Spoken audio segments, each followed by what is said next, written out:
নমস্কার বন্ধুরা, দিশানের রান্নাঘরে সবাইকে স্বাগত। আশা করছি সবারই পুজো খুব ভালো কেটেছে। এই পুজোর কটা দিন আমাদের সবারই একটু উল্টো পাল্টা খাওয়া পড়ে, সেই জন্য আজকে একদম হালকা পাতলা একটা রেসিপি আপনাদের সঙ্গে শেয়ার করব। খুব কম তেল মশলা দিয়ে জাপানি পুঁটি মাছ আর সাথে পেঁপে দিয়ে একটা স্বাস্থ্যকর রেসিপি আপনাদেরকে করে দেখাবো। সম্পূর্ণ ভিডিওটি আপনারা দেখতে থাকুন। পুকুর থেকে জাপানি পুঁটি ধরেছি, দেখুন একদম টাটকা জাপানি পুঁটি।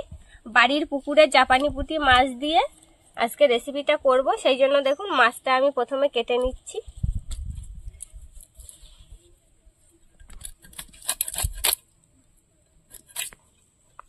সারা বছর আমরা যতই ডায়েট করি না কেন, ওই পুজোর কটা দিন একটু সবারই অনেক কিছু খাওয়া পড়ে যায়। যে বাঙালি বলে কথা, খাওয়া তো হবেই।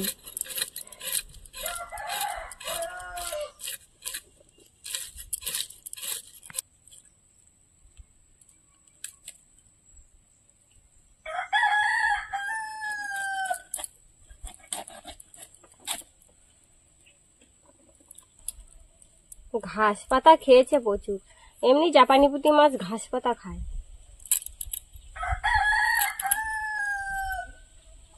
দেখুন এই যে পিস করে নিয়েছি, এইভাবেই সব মাছগুলো কেটে নেব।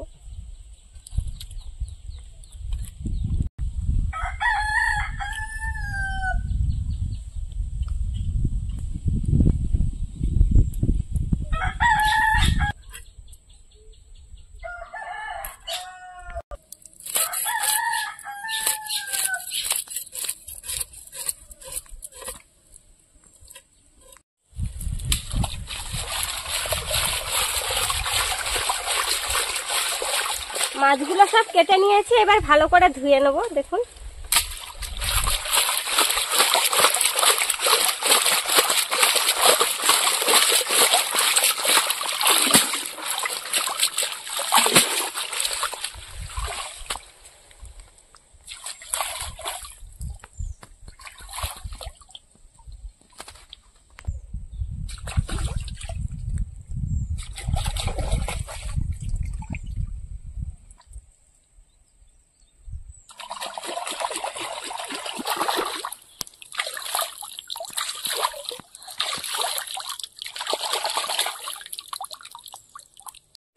চলে এসেছি, এবার আমি পেঁপে কেটে নেব। আর আমি এদিকে লবণ হলুদ মাছে মাখিয়ে মাছটা ভেজে নেব।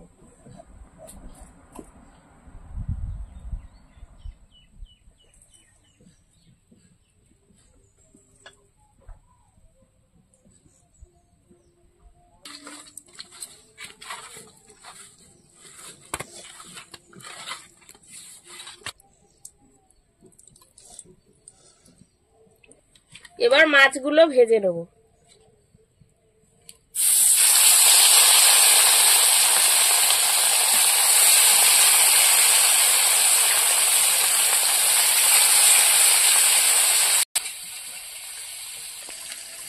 পেঁপেটা পুরো কচি, দানাগুলো একদম ছোট ছোট।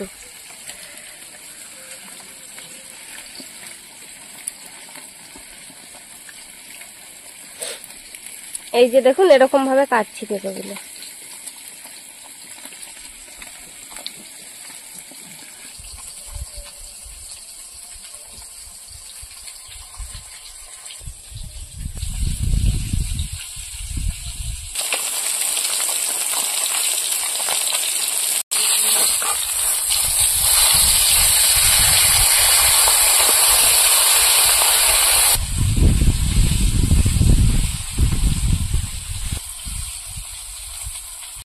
ভাজা হয়ে গেছে, এবার তুলে নেব।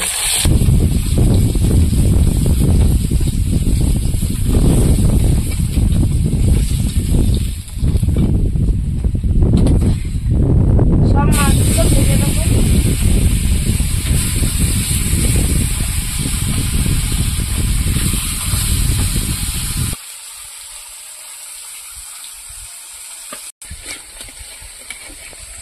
পেঁপেগুলো সব কেটে নিয়েছি, এবার ধুয়ে তুলে নেব।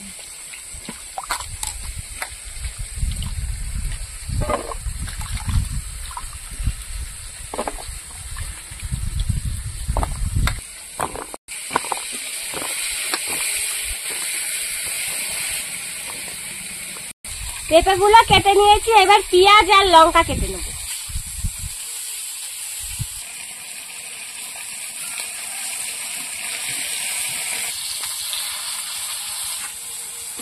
তোমার বাপি ওদিকে ধান মাঠে স্প্রে করছে, দেখো কি করছে। রোদ দিয়েছে আজকে, ওই জন্য একটু স্প্রে করে নিচ্ছি। একেবারে পরিষ্কার করে তুলে দিলাম সবকিছু। আমার মাছ ভাজা হয়ে গেছে, এবার তরকারিটা বসাবো। তরকারি বসানোর জন্য তেল দিয়ে দেবো, 5 ফোড়ন, পেঁয়াজের কুচি,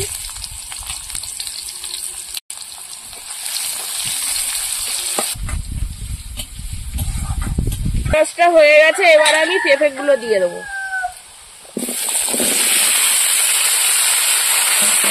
কাঁচা লঙ্কা পোড়া, একটা পেঁপে হালকা পাতলা ঝোল রান্না করবো বাড়ির পুকুরের জাপানি পুঁটি মাছ দিয়ে। লবণ, হলুদ, এবার পেঁপেটা ভালো করে কষিয়ে নেব। বন্ধুরা, আপনারা এই পেঁপের সঙ্গে থানকুনি পাতা অথবা কুলপি শাক দিয়েও রান্না করতে পারেন, সেটাও খেতে খুব সুন্দর লাগে।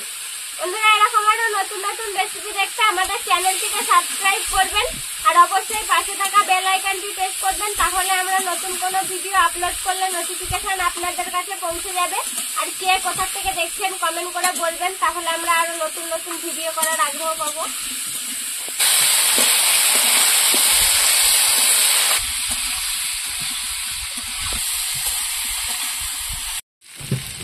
কষানো হয়ে গেছে, এবার আমি জল দিয়ে দেবো।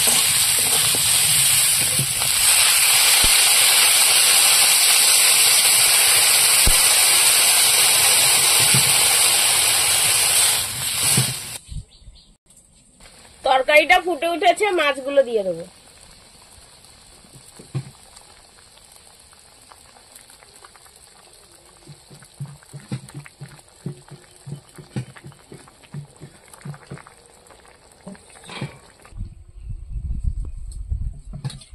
এবার সেদ্ধ হওয়া অবধি তরকারিটা ফুটিয়ে নেব।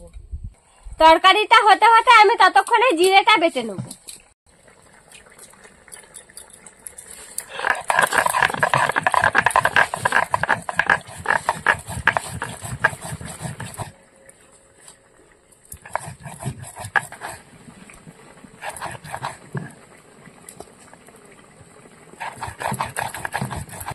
জিরেটা বেটে নিয়েছি, এবার তুলে নেব।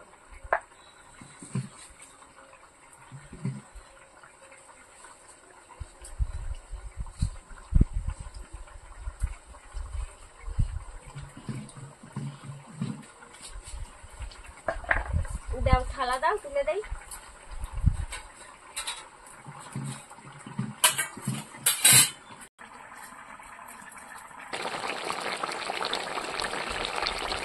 তরকারি প্রায় হয়ে গেছে, এবার জিরে বাটা দিয়ে দেবো, দিয়ে আর একটু ফুটিয়ে নেব।